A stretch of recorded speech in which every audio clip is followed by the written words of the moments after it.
Friends, എല്ലാവർക്കും ഡ്യൂഡീസ് വേൾഡിലേക്ക് സ്വാഗതം. അപ്പോൾ നമ്മൾ ഇന്ന് വന്നിട്ടുള്ളത് ഒരു കുക്കിംഗ് വീഡിയോ ആയിട്ടാണ്. നമ്മൾ ഇന്ന് ഉണ്ടാക്കാൻ പോകുന്നത് കോളിഫ്ലവർ പക്കോടയാണ്. വളരെ ഈസി ആയിട്ടുള്ള ഒരു റെസിപ്പിയാണ്. അപ്പോൾ നമുക്കിനി എന്തെന്നാലും വീഡിയോയിലേക്ക് കിടക്കാം.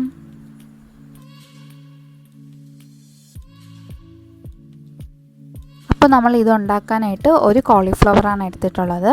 അത് നന്നായിട്ട് കഴുകി വൃത്തിയാക്കി ഇതുപോലെ ഓരോരോ അല്ലിയായിട്ട് എടുത്ത് ക്ലീൻ ചെയ്ത് ഒരു പാത്രത്തിൽ വെക്കുക.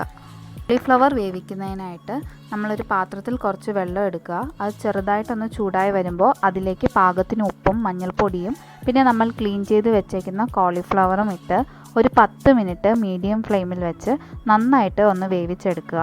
വെന്തതിന് ശേഷം നമ്മൾ അതിനൊരു പാത്രത്തിലേക്ക് മാറ്റുക. എന്നിട്ട് വെള്ളം തോരാനായിട്ട് വെക്കുക. ഇപ്പോൾ ഇത് നല്ല സോഫ്റ്റായിട്ട് ഇരിപ്പുണ്ട്. പാത്രം എടുക്കുക. ആ പാത്രത്തിലേക്ക് ഒരു 4 ടേബിൾ സ്പൂൺ മൈദമാവ് ഇട്ട് കൊടുക്കാം. അതിലേക്ക് ഒരു 2 ടേബിൾ സ്പൂൺ കോൺഫ്ലോർ ഇട്ട് കൊടുക്കാം. അതിനുശേഷം നമുക്ക് പാകത്തിന് ഉപ്പിട്ട് കൊടുക്കാം. അതിലേക്ക് ഒരു 1.25 ടേബിൾ സ്പൂൺ മുളക് പൊടി ഇട്ട് കൊടുക്കാം. എന്നിട്ട് ഇത് വെള്ളം ഒഴിച്ച് നന്നായിട്ട് മിക്സ് ചെയ്തെടുക്കുക. നമുക്ക് വേണമെന്നുണ്ടെങ്കിൽ ഇതിലേക്ക് ഇഞ്ചി വെളുത്തുള്ളി പേസ്റ്റും കൂടി ആഡ് ചെയ്ത് കൊടുത്ത് നന്നായിട്ട് മിക്സ് ചെയ്തെടുക്കാം. അപ്പോൾ നമുക്കിതാ ഇങ്ങനത്തെ ഒരു കൺസിസ്റ്റൻസിയിൽ കിട്ടും. ഒരുപാട് വെള്ളമാവാൻ പാടില്ല, ഈ ഒരു പരുവത്തിൽ വേണം കിട്ടാനായിട്ട്. അപ്പോൾ ഇനി നമ്മൾ വേവിച്ച് വെച്ചേക്കുന്ന ആ കോളിഫ്ലവർ നമുക്ക് ഇതിലോട്ട് ഇട്ട് കൊടുക്കാം. അപ്പോൾ നമ്മൾ എല്ലാ കോളിഫ്ലവറും ഇതിലോട്ട് ഇട്ട് കൊടുത്തിട്ടുണ്ട്. ഇനി നന്നായിട്ട് ഒരു സ്പൂൺ ഉപയോഗിച്ച് മിക്സ് ചെയ്തെടുക്കാം. നന്നായിട്ട് മിക്സ് ചെയ്തെടുക്കണം, എന്നാലേ ആ അരപ്പ് എല്ലായിടവും പറ്റത്തുള്ളൂ.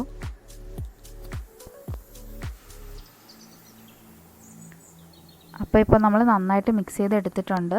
ഇതിന് വേണമെന്നുണ്ടെങ്കിൽ നമുക്ക് ഒരു അരമണിക്കൂർ ഫ്രിഡ്ജിൽ വെച്ചിട്ട് എടുത്ത് ഫ്രൈ ചെയ്താൽ മതി. പക്ഷെ ഞങ്ങൾ ഇപ്പോഴേ ഫ്രൈ ചെയ്യുകയാണ്. ഇനി നമുക്ക് ചീനച്ചട്ടി എടുത്ത് അതിലേക്ക് കുറച്ച് എണ്ണ ഒഴിച്ച് നന്നായിട്ട് ചൂടാക്കി എടുക്കാം. അതിലേക്ക് നമ്മൾ ഈ റെഡിയാക്കി വെച്ചേക്കുന്ന കോളിഫ്ലവർ ഒന്നൊന്നായിട്ട് ഇട്ട് കൊടുക്കുക.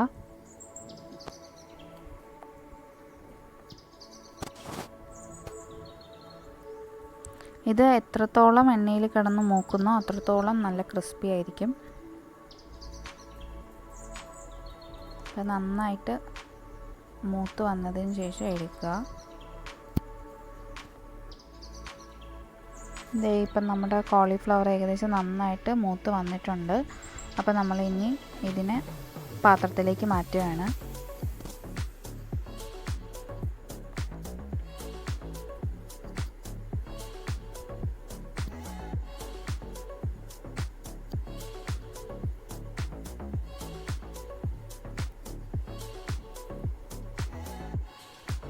അങ്ങനെ നമ്മുടെ കോളിഫ്ലവർ പക്കോട നന്നായിട്ട് റെഡിയായിട്ട് വന്നിട്ടുണ്ട്.